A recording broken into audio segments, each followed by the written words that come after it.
Nyocot itu banyak, kayak Esra Soru itu pendeta besar, tapi otaknya otak gorila.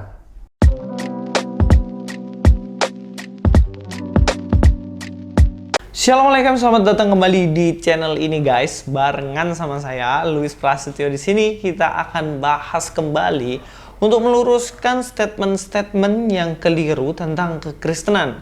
Nah, kali ini saya akan membahas seorang mualaf nih guys. Mualaf ini bernama Pak Agustan. Pak Agustan, ingat ya, namanya Agustan. Ya, dia ngakunya dulu mantan pendeta di Surabaya. Tapi setelah diselidiki Surabaya nggak ada, dia ternyata pendeta di salah satu gereja yang ada di luar Jawa, tetapi cabang Surabaya, begitu intinya. Ya tapi nggak tahu kebenarannya dia pendeta di mana. Dulu sempet rame banget, tapi yang nggak ada kelanjutannya. Nggak tahu bener pendeta atau ngangkat diri kayak Goldian sama Nandar. Hari ini saya akan meluruskan statement-statementnya yang agak lucu dan geli, tetapi juga penting juga untuk kita luruskan supaya tidak terjadi kesalahpahaman. Sebenarnya video itu tanggapan untuk Mas Didit ya. Mas Didit ditanggapi komentar videonya, ditanggepin, dan saya sekarang mengomentari komentar dari Pak Agustan terhadap komentar Mas Didit. Jadi ini video apa judulnya? Video komentar orang yang mengomentari komentar orang ya, begitulah pokoknya. Tapi berhubung yang dikomentari adalah kekristenan, jadi saya wajib dan berhak untuk meluruskannya. Saya langsung ajak kita untuk nonton video. Di video ini, sebenarnya videonya panjang ya, silahkan cari sendiri di channelnya Pak Agustan ini, Islam Care namanya. Saya potong-potong di situ, tetapi tidak mengurangi maknanya ya. Nggak mungkin saya pakai videonya semuanya, karena durasinya pasti panjang banget. Saya potong-potong, tetapi tidak mengurangi maknanya. Silahkan bisa di cross check ke video aslinya. Oke, kita langsung nonton saja videonya. Oke, intinya gini ya. Jangan mengurusi iman orang lain, jangan mengungkit-ungkit iman Bapak yang lama. Sebetulnya begini ya, saya juga setuju ini. Saya sangat setuju, saya sangat mendukung apa yang dikatakan oleh Mas Didit ini. Sekali lagi, apa yang saya sampaikan di dalam daurah pada waktu itu saya menjelaskan tentunya ini ada sebab akibat. Ya, jadi begini ya. Saya tidak berprasangka sebetulnya Mas Didit ini orang yang tidak baik. Tapi karena memang dogmatikanya, ajarannya seperti itu, ya dia melakukan. Sebetulnya mungkin, sangat mungkin basicnya beliau ini, anak muda ini sangat baik, saudara. Ya, saya menangkap dari bahasa sederhana yang dia lontarkan itu bahasa yang sangat santun ya. Saya kira menyentuh daripada audiens ya, orang yang mendengarnya. Walaupun memang di situ juga kental dengan pembelaan iman ya. Ya kira-kira di sini Pak Agustan ini mengatakan bahwa Didit ini sebenarnya basicnya baik, tetapi dia ini melakukan sesuatu yang buruk karena dogmatika atau ajarannya itu buruk. Intinya begitu. Intinya Agustan ini mau bilang bahwa ajaran Kristen, dogmatika Kristen itu buruk dan jahat.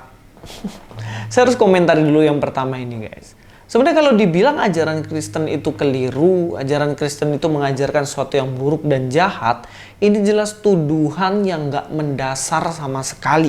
Kenapa saya katakan tidak mendasar? Karena di sepanjang Alkitab, itu ajarannya, itu adalah ajaran yang top markotop. Di mana disuruh mengasihi musuhnya, di mana harus menjadi seorang pembawa damai, bukan justru menjadi seseorang yang troublemaker, ngomongnya harus baik, nggak kayak ajaran yang mengharuskan ngomongnya itu jahat, ngejek orang dan lain-lain, bilang pendeta gorila lah. Nyocot itu banyak, kayak Esra Soru itu pendeta besar, tapi otaknya otak gorila. Dan lain-lain. Ya itu jelas nggak boleh. Tapi dalam Kristen itu harus melakukan sesuatu yang baik. Bahkan menjadi pembawa damai. Bukan nantangin orang berkelahi, adu fisik, dan lain-lain. Saya ambil satu contoh saja. Dalam Matius 5 ayat 5 dikatakan, berbahagialah orang yang lemah lembut karena mereka akan memiliki bumi. Dimana di sini diajarkan untuk menjadi orang yang lemah lembut. Bukan kasar, bukan teriak-teriak bunuh orang, dan lain-lain. Masa ajaran dan dogmatika seperti ini dibilang dogmatika yang buruk?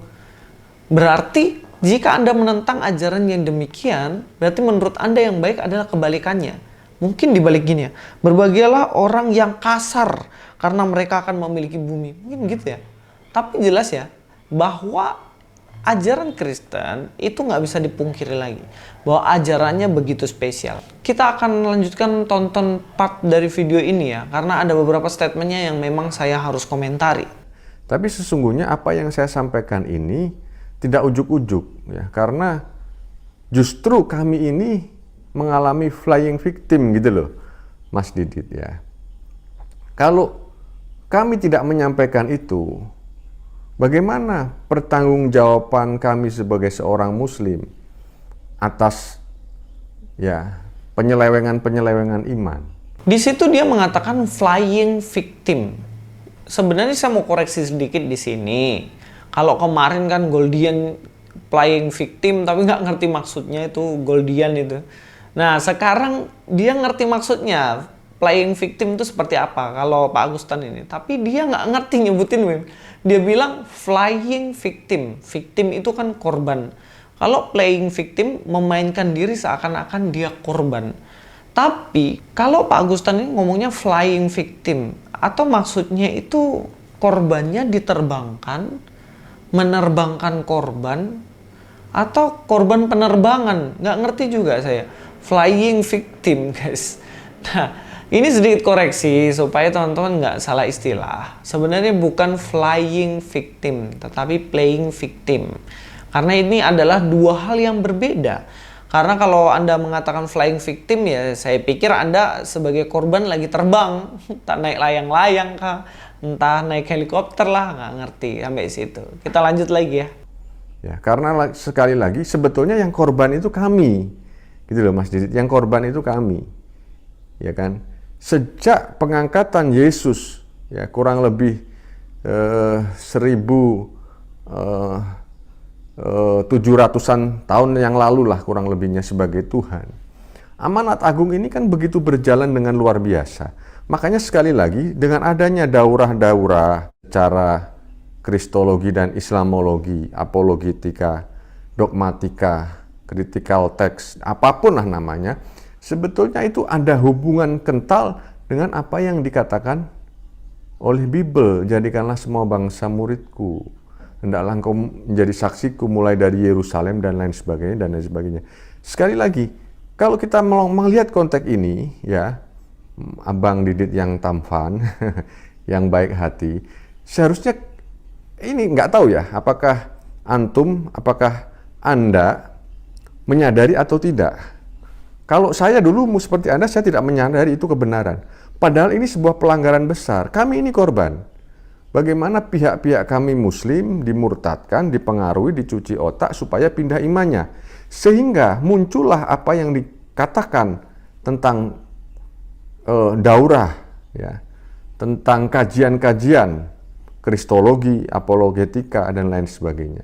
Kalau Anda kan sudah mempelajari kami Islamologi. Nah, sekali lagi apa yang kita sampaikan, apa yang saya sampaikan ini tidak lepas dari apa yang telah kalian lakukan terhadap iman kami. Ini sebetulnya terbalik. Kalian jangan ikut campur dengan iman kami, gitu loh, Mas Didit. Nah, di sini Agustan ini mencoba mengatakan bahwa merekalah sebenarnya yang korban. Yang mana Kristen menyerang mereka dengan amanat agung, penginjilan menyerang mereka, dan mereka jadi korban pada akhirnya sejak 1700 tahun yang lalu. Justru kami ini korban. Kami ini ya yang terjadi ya terjadi dalam iman kami ini korban ya. Dan kami hanya sekali lagi apapun yang apa yang saya sampaikan di daurah itu menjelaskan, jangan sampai kalian percaya dengan apa yang disampaikan itu nggak ada salahnya. Dan sebabnya apa? Sebabnya mulai dari kurang lebih 1700 tahun yang lalu kalian sudah melakukan hal yang sangat memalukan ini. Ya. Jadi sekali lagi yang menjadi korban adalah kami, bukan Anda, ya, Mas Didit. Nah, ini agak aneh ini. dan agak janggal sebenarnya. Bagaimana bisa Islam itu jadi korban dari serangan Kristen sejak 1700 tahun yang lalu? Ya menurut dia mungkin abad ketiga lah, atau tahun 300 Masehi gitu kan. Karena sekarang tahun 2020, sekarang tahun 2000, berarti 1700 tahun yang lalu ya sekitaran tahun 300 Masehi. Dia ini ngerti agamanya nggak ya sebenarnya? Islam itu kan baru ada abad yang ke-6 gitu. Tahun 600-an. Lah kok bisa di sini dibilang bahwa dia sudah jadi korban sejak 1700 tahun yang lalu. Korban amanat agung. Ini jelas nggak masuk akal, ini aneh dan ini keliru. Ini adalah sebuah statement yang mengada-ada.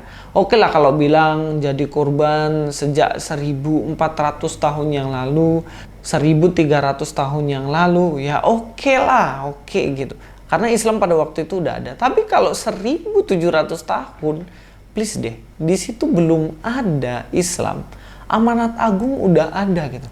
Sejak abad pertama Yesus sudah menyatakan amanat agung ini. Sejak abad pertama sudah ada amanat agung yang dijalankan oleh orang Kristen, ditulis dalam kitab Injil. Sudah jelas-jelas itu Yesus mati dan bangkit pada hari yang ketiga sejak abad pertama. Kemudian ujuk-ujuk tiba-tiba abad yang ke-6, abad ke-7 muncul sebuah agama yang mengatakan bahwa mereka korban dari amanat agung yang sudah ada sejak abad pertama. Jadi kalau Pak Agustan ngomong dia jadi korban sejak 1700 tahun yang lalu, ya itu keliru. Sampai ketemu di video selanjutnya. Luis Prasetyo, God be with you all.